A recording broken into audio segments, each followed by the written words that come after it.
Hi, this is Tim Krolsky.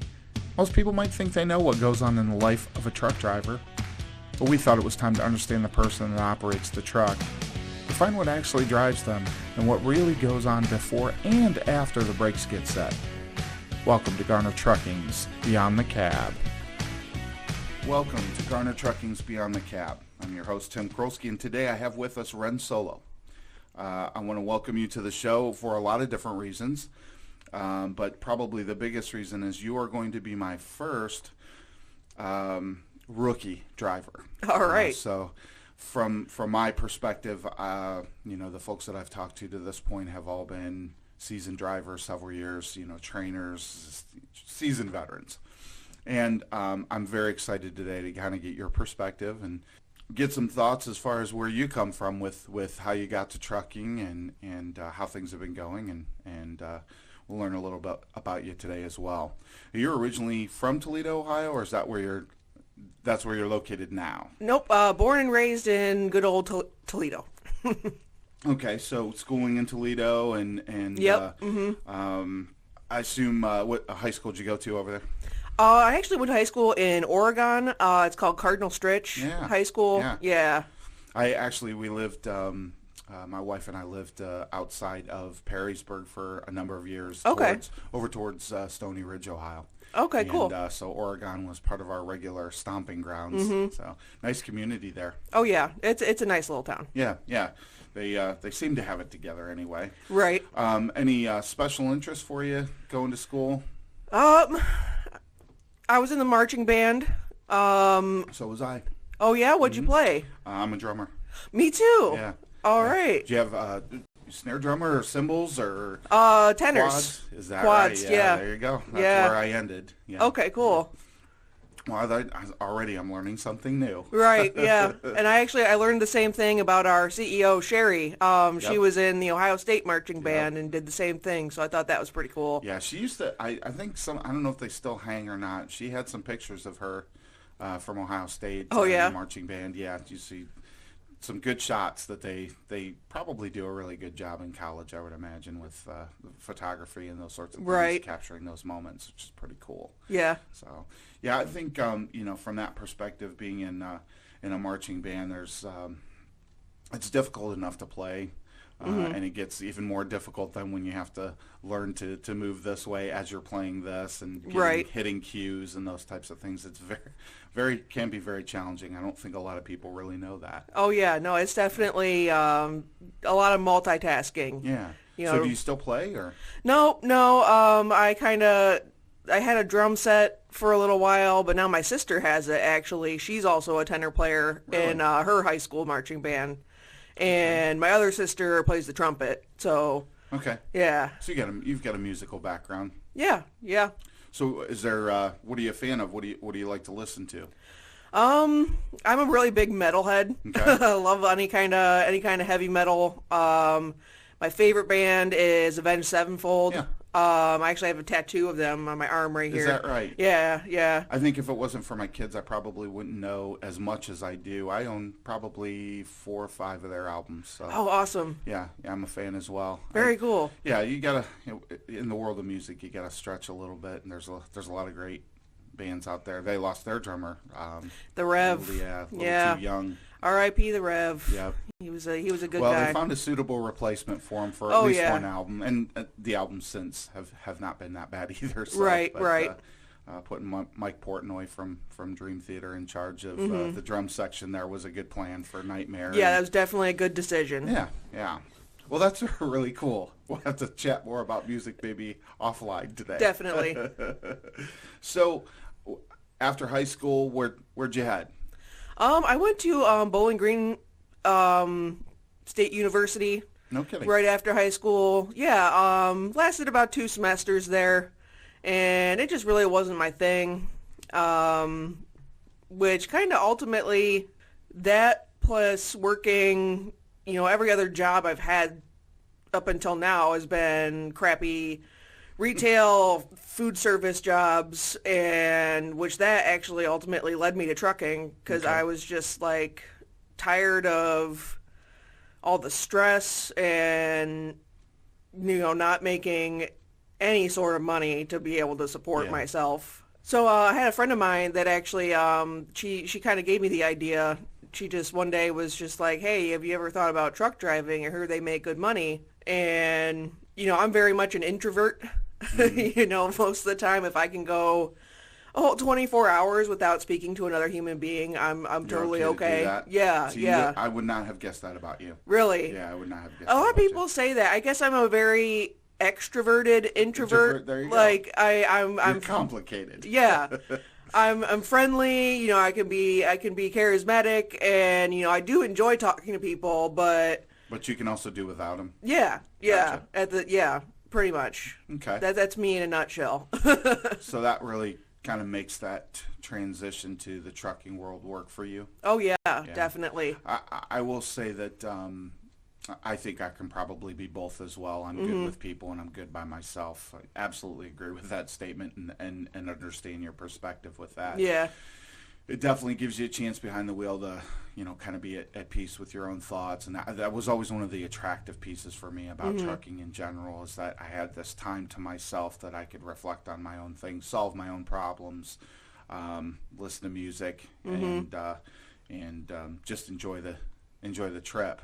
That's I think key to being successful in trucking in the first place. Definitely, I definitely agree. So, again, you started with us back in May of this year, right?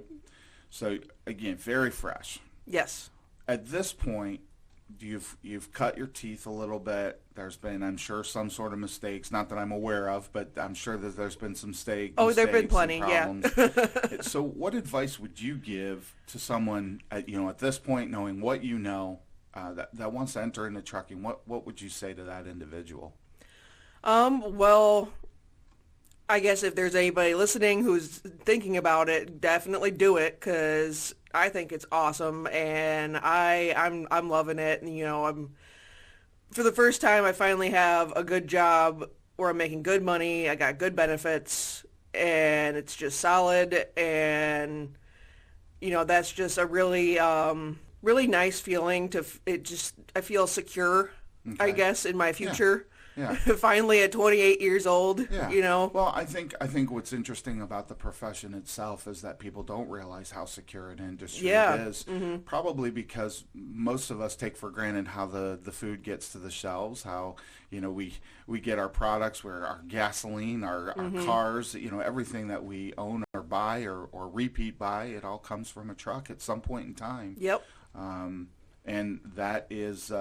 that's job security right there. It definitely is, yeah. Especially at a time like this where a lot of things are, because of COVID, being shut down or have limited hours and stuff like that. The trucking industry is still going strong, Well, and that's interesting that you bring that up, because I had had a conversation with another one of our drivers, and we talked a little bit about trucking during the time of COVID, and I always try to find kind of those silver linings with things, and I know from an organizational standpoint where it's helped us is strengthening how we communicate, how many different ways we can communicate things, learning to live with not getting into a boardroom for a meeting, and doing things kind of separately but together. And I think there's something to be said for that, because you need to be able to be pretty mobile in any environment, let alone an environment that none of us have really dreamt of or are comfortable with. What's your perspective on trucking during this time, and trucking with COVID being, kind of that ever-present force? And of course, you not only got that, you've got, kind of the weight of the world right now with some of the tragedies that have befallen the nation and certain people, and all of this is kind of culminating together. It's all kind of in this brew, for the United States at this point. What are your thoughts on those items?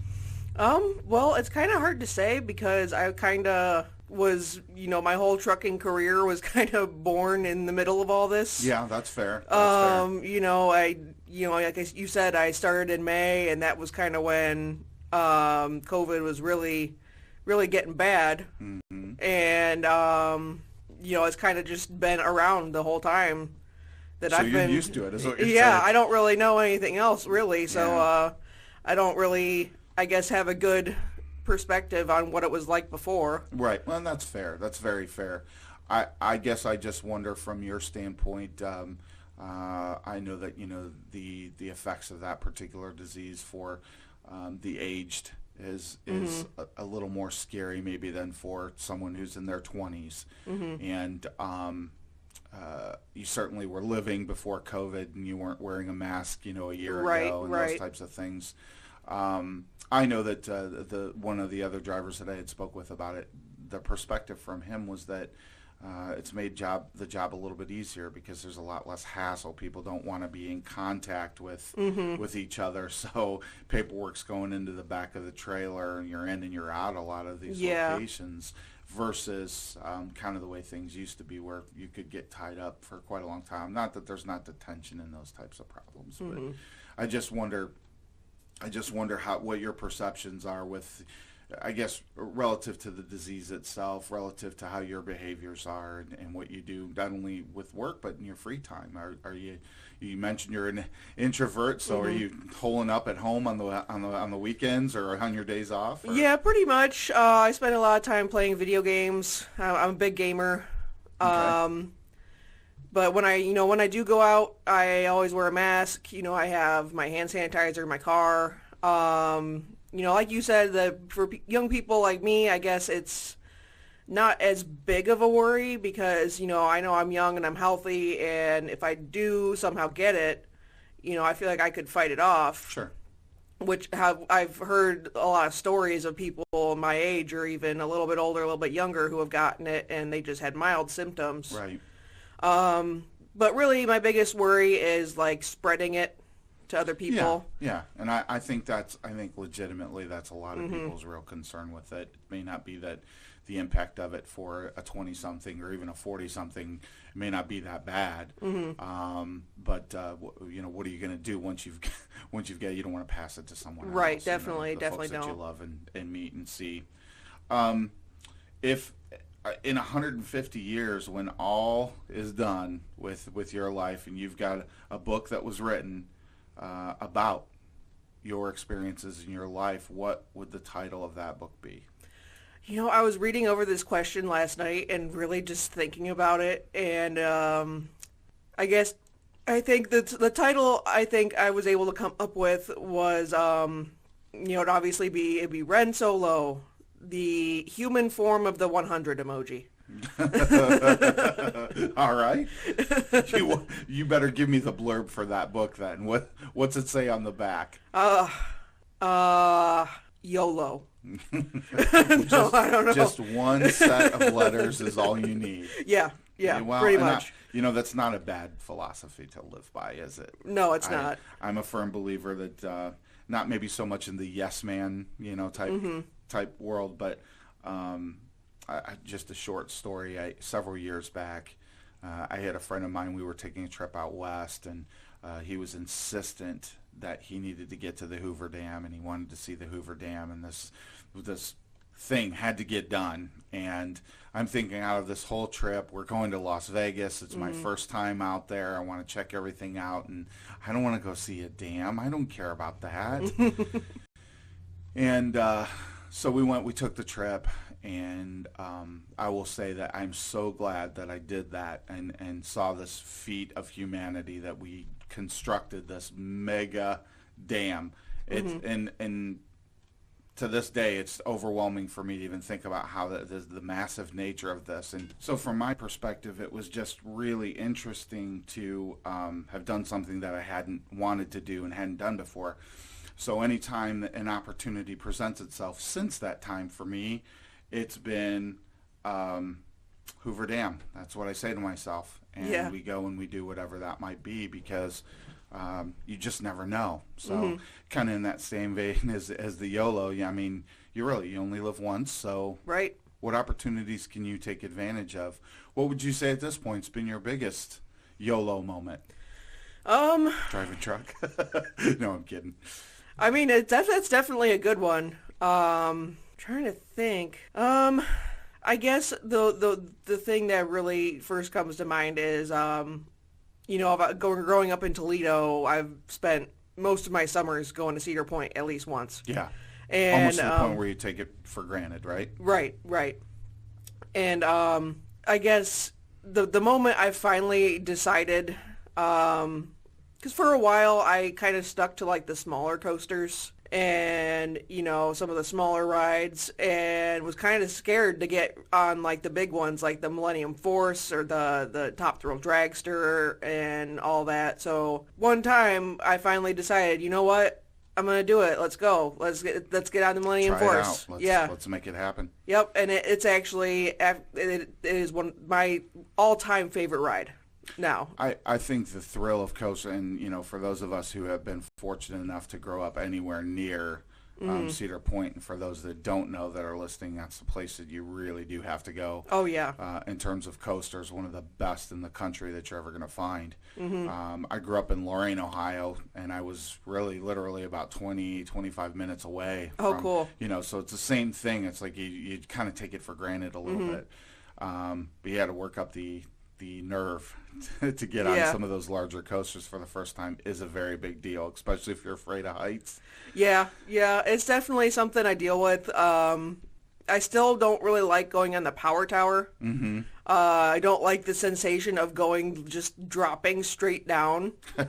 Yeah, I can appreciate that. I've been on it maybe once or twice, and I've hated it every time. But, you know, the coasters and everything. I did it, yeah, and it was, you know, it was not a good time. I didn't enjoy it, but the coasters, especially Millennium Force, I think that will forever be my all-time favorite ride. I love it. There is, and I'm trying to recall the name of it, because there was a coaster in Kings Island down in Cincinnati that I rode called, I think it's called the Diamondback, and shame on me because the story is predicated, or not predicated, but is finished by the fact that this roller coaster was so awesome to me that I had to own the hat. Yeah. And to this day I actually still have the hat from that coaster, one of my favorite hats. But cool. The first hill for that is literally I think it was 85, 90 degrees down.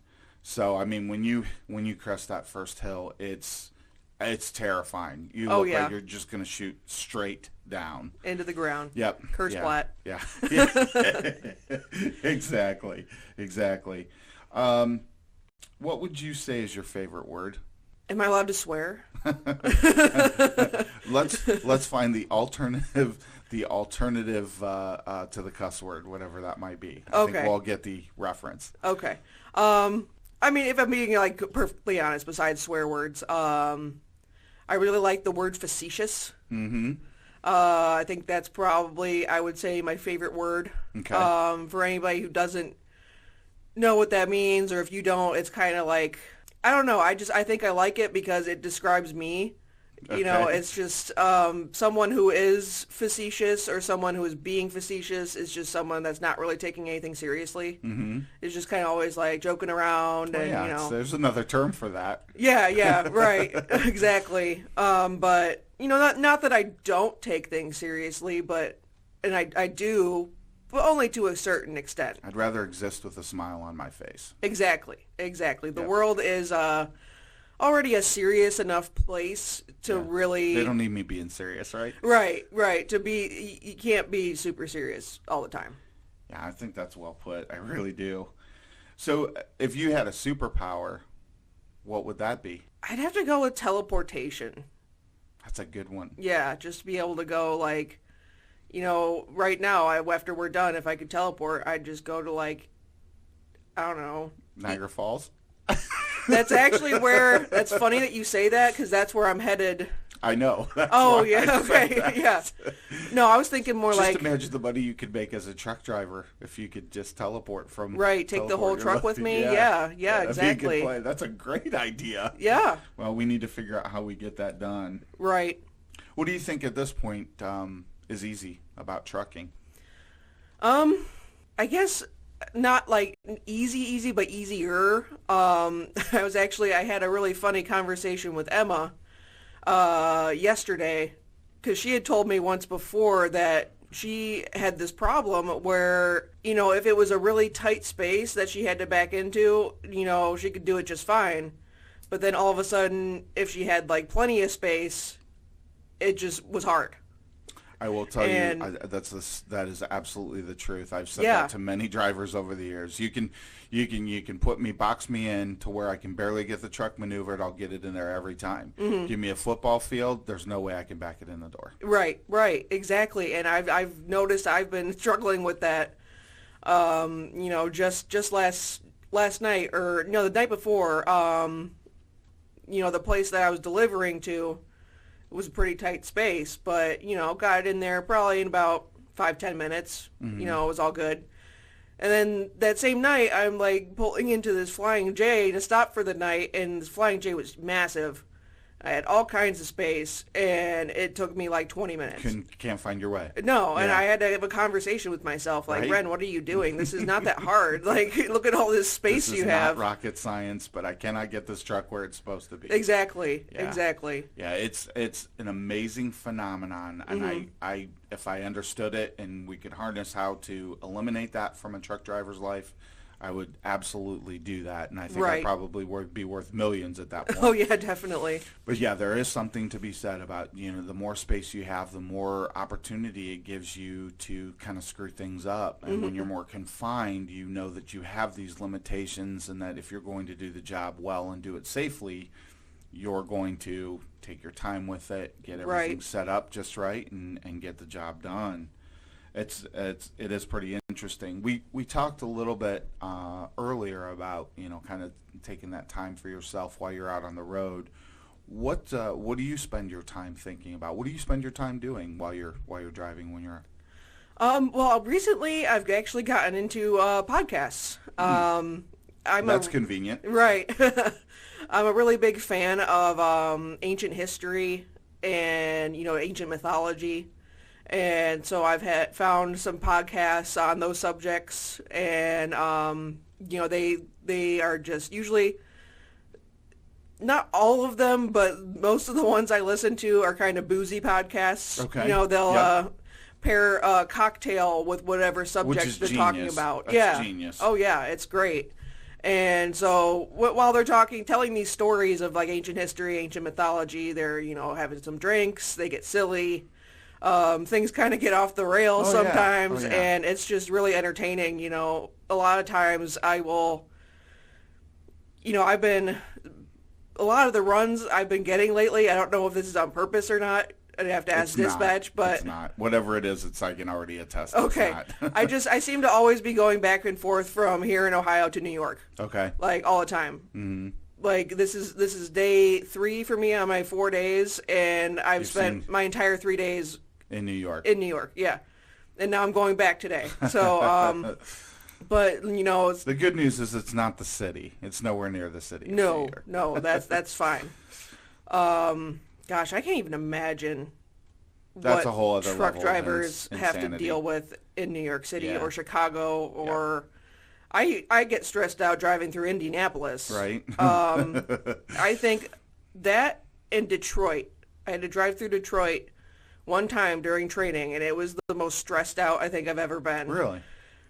I don't know what it is about Detroit drivers, but they just don't seem to have a care in the world about anything that's going on around them. And oh my God! Don't you find that by state though, there's some differences in the general way that people drive? Yes, I have those observations too. So I'm just curious if there's anyone else that feels that way. Oh, definitely. The one that I noticed that I've never noticed before until I became a truck driver, especially being born and raised in Ohio, is Ohio drivers.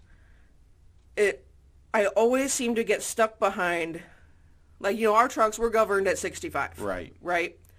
And so, especially here in Findlay, the speed limit on 75 goes up to 70. Right. So, speed limit 70, I'm governed at 65.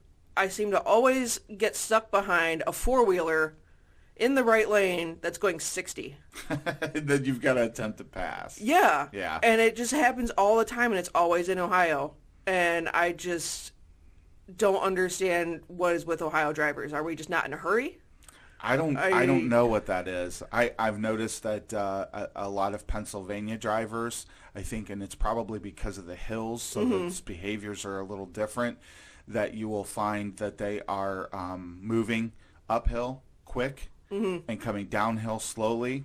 So if you're in a truck where gravity really starts to take over, and even without exceeding the speed limit, you'll notice these situations where if the at the time I was driving truck, it was 65, I think, for cars, and trucks in PA I think had the same. We could drive the same speed, but you go up the hill, just trying to work it, and everybody's passing by you. Even if you're at 65, they're doing much faster. And then that same car you would find on the other side of the hill doing less than 65 as you're just trying to, maintain a little bit. I've definitely noticed that in Pennsylvania, like you said, that too. Yep. And I would say, Michigan drivers, like there's two types of Michigan drivers. Yeah. There are the drivers that typically, I don't know if it's being in another state, that they drive a little bit slower sometimes, or that they are absolutely just blowing the doors off. Yep. It's one of two extremes with Michigan drivers. Ohio drivers, I don't know, they're all over the place. I feel like that. I think our roadways suggest that too. I mean, we've been fortunate over the last decade or so now to get that third lane in both the northbound and southbound side of I-75. That trip from Toledo to Findlay's a lot more pleasurable now, but it still kind of reveals exactly what you're talking about. Yes. You'll have that individual that's driving 60 in a 70-mile-an-hour highway. Right. And at the same token, you're going to find that individual from wherever that's just, 85, 90 miles an hour and get out of my way, I got to go. Right. So.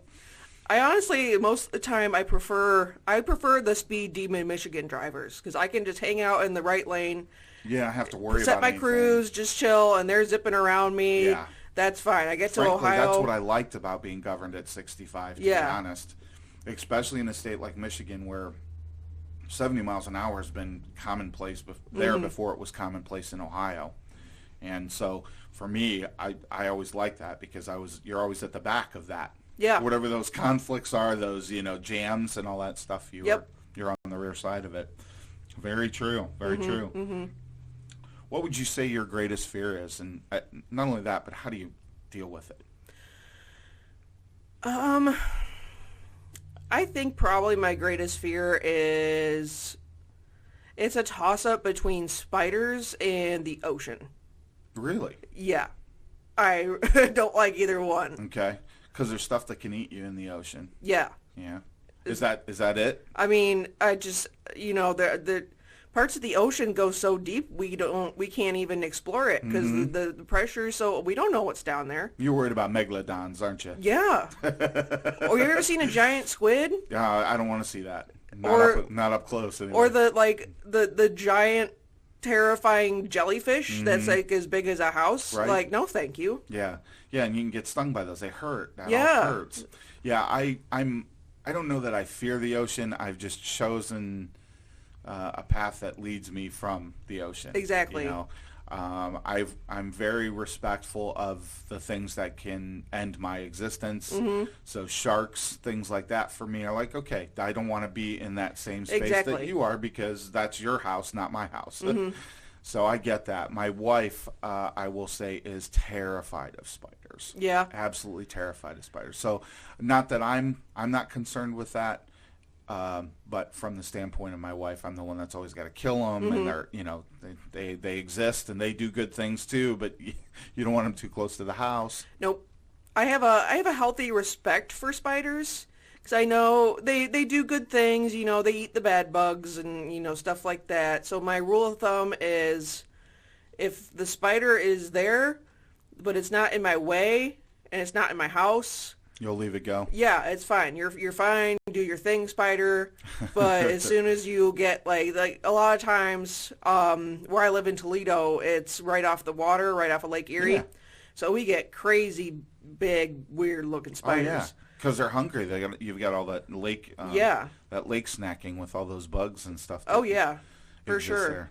And so a lot of them, they like to make nests on my porch. Okay. Or webs on my porch. And if they're up in the corner, out of the way of the you're door, okay. Mm-hmm. yeah, that's fine. You can stay there. But as soon as you come Right. close to the door, anywhere in my vicinity where I'm going to Yeah. have to walk, then, like, I'm sorry, Spider, you're going to have to go. Yeah, we You're- have a dog, and we let her out the back of the house, and we got to chain her up and everything. And every time it doesn't fail all summer long. There's just this constant flow of spiders that love to attach themselves right at the light Yep. at the back door, and so it's a constant state of killing those things. And you can spray and you can do all that stuff, but they just keep coming back. They do. There are more of them than there are of us. There's a lot more. A lot. What's something that people seem to misunderstand about you? Misunderstand. I guess maybe, what you said earlier when you were surprised when I said I'm an introvert. I get that a lot.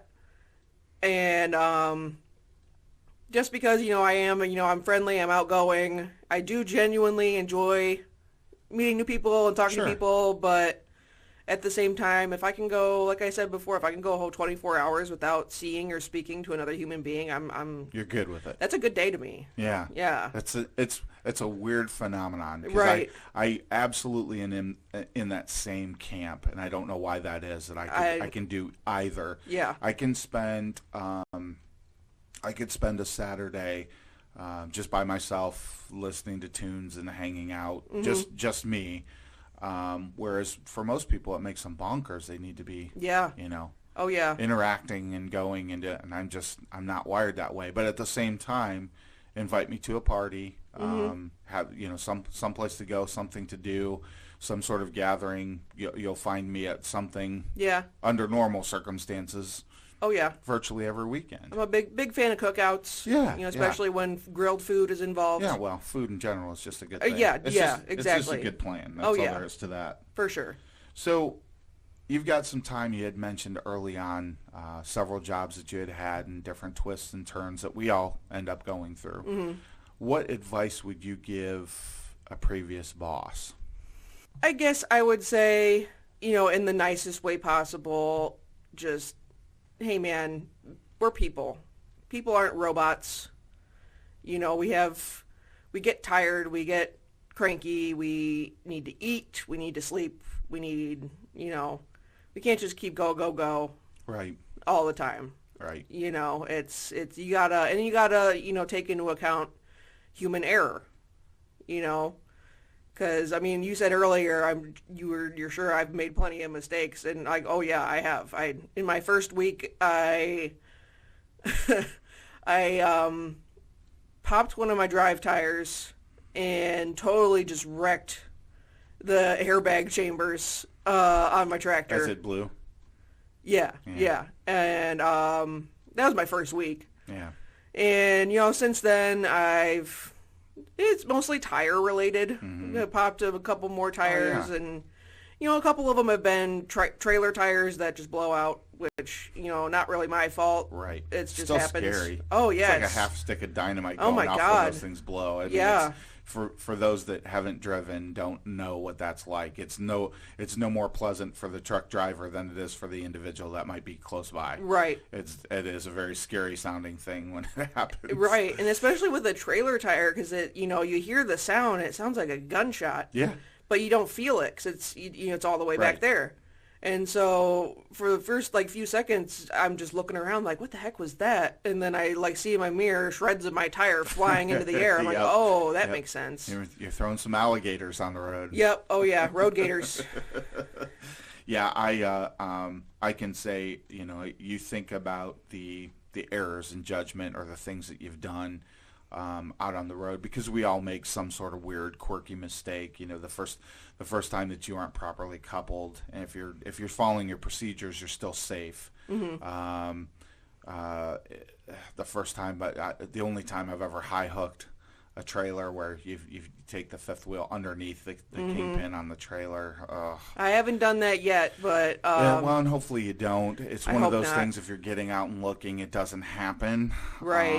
But, in the middle of the night, bad judgment call to just hurry up and get it done, and then you realize what happens, and then having to get yourself out of that situation on your own, you kind of are and making your own challenges. You're making your own life difficult at that point. So, yeah, all those types of things. We all go through our own little weirdness out there on the road. That the decisions you make or don't make, can end up coming back to bite you and haunt you. What would you say at this point?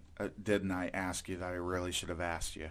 I don't know. I guess the only thing I want to add is, as someone who's new to the truck driving world, my advice to anyone else who is also new, or anyone who's thinking about getting into the industry, like I said before, definitely do it. It's a great decision. Probably the best decision, career-wise, or really in general, that I've made in my life. Awesome.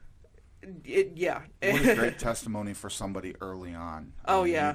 You usually figure this stuff out in the first 90 days, whether or not this is going to work or it isn't going to work. And most don't make it 90 days when it doesn't work. Right, right. It becomes very apparent. I think I probably have told this story before, but my first week into training, by Thursday of that week, I was calling my wife and saying, okay, look, I'm going to have to find something else to do. I can't do this. And I ended up being out on the road for 4 years. So obviously you can do it, but you gotta stick with it and know kind of the goals of what you're trying to achieve when you make the decision to drive a truck. I cannot, in good conscience, let you out of here today without knowing a little bit more about the name. I absolutely love the name. We're both, I think, identified ourselves as Star Wars folk. I'm probably a little bit more old school. My first experience was my parents taking me to see Star Wars maybe on its second run. I was probably 5 or 6 years old, so I saw it in the theater. Yeah. Terrified at that age of Darth Vader as one of the most terrifying creatures that I had ever seen in my life, but I couldn't wait to see what was going to happen next. And the gut-wrenching ending to Empire Strikes Back, where I'm like, I can't believe they just ended this movie without an ending. And again, as a child, having to wait for that next installment to be able to find out what happens in the story. So for me, and I'll preface all of this conversation by saying that for me, what's amazing is that this is a storyline that has actually touched, and I've been able to be a part of it. It's touched 3 generations in my family, my own personal family, because the next round came in the mid-'90s, and I was able to take all of my boys. I have 4 boys. All of them went to the theater to go see the Star Wars trilogy, the first, I guess, the 1 through 3. Yeah. And then as kind of the topper for all of this, to be able to take, I didn't get to see all of them with my grandchildren, but one of my grandchildren, and actually my mom. Oh, cool. So I took her to the very last installment of the Skywalker series of the Star Wars movies. And so it's almost, for me, it was very full circle. And I know for those that don't get it or don't understand Star Wars and what that implies to, a whole generation and generations of people now, it is that moving, it is that touching for those of us that really enjoy the series. So I don't want to take anything away from the name, first of all, but tell me about that. I have to know. Well, Ren Solo is not my birth name. I changed it myself. What? Yeah. A lot of people think it is, and they'll make the joke like, "Oh, is your dad's name Han?" And I like to mess with people sometimes. I'll be like, "Yeah, how'd you know?" You just kind of have to figure out the timeline real quick to understand that there's no way possible that your parents named you Ren Solo. Right, exactly. But no, I was going by Ren for a long time. Since my couple semesters at Bowling Green. Okay. And it was actually when I was working this one job at Chipotle when the first movie of the newest trilogy came out and introduced Kylo Ren, who was also Ben Solo. Yeah. And so that's when people... Spoiler alert, by the way. Oh, sorry. Yeah. No, if anybody, I don't think so. If you haven't seen it by now, that's your fault. You just don't care if you haven't seen it. Exactly. Exactly. But anyway, so some of my coworkers were just like, "Oh, your name's Ren," And his name is Ben, and he's Ben Solo, Ren Solo. That's cool. And I'm just like, you know what? That is cool. It's very cool. That sounds really cool. And I had been thinking about changing my name for several years. Okay. At this point, and then I just kind of was just like, you know what? That sounds really cool. Let's do it. So what's that process? I'm interested about that. What's the process of how do you get your name changed? It's really not as hard as like I thought it was going to be. Okay. It was actually a really easy process. All I had to do was go to the Lucas County Courthouse. I don't exactly remember what department it was, but just had to go there, fill out some forms, and then I was supposed to go to this like hearing in front of a judge. Oh, really? Yeah, which is, it's, from what I heard, it's kind of just like, it's not really a big deal. It's just something that's money grab? Yeah, money grab, and it's just part of the process. You know, the only reason a judge would ever say no, like maybe if I was like a convicted felon. Okay. You know, and Right. changing my name would be me trying to like get out of whatever charges I had. Sure. I don't know. But I actually ended up forgetting about my hearing, and I missed it. Ugh.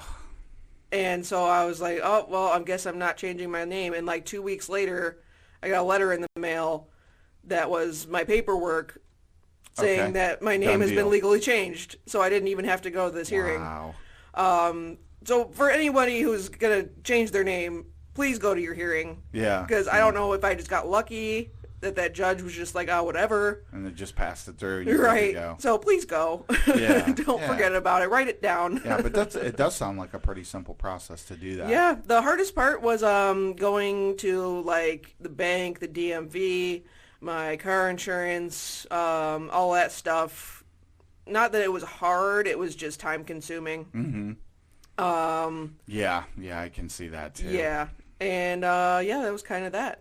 Because you're keeping the rest of your identities the same. Yeah, same social security number, Social same security, yep. Yeah, you just got to make those adjustments.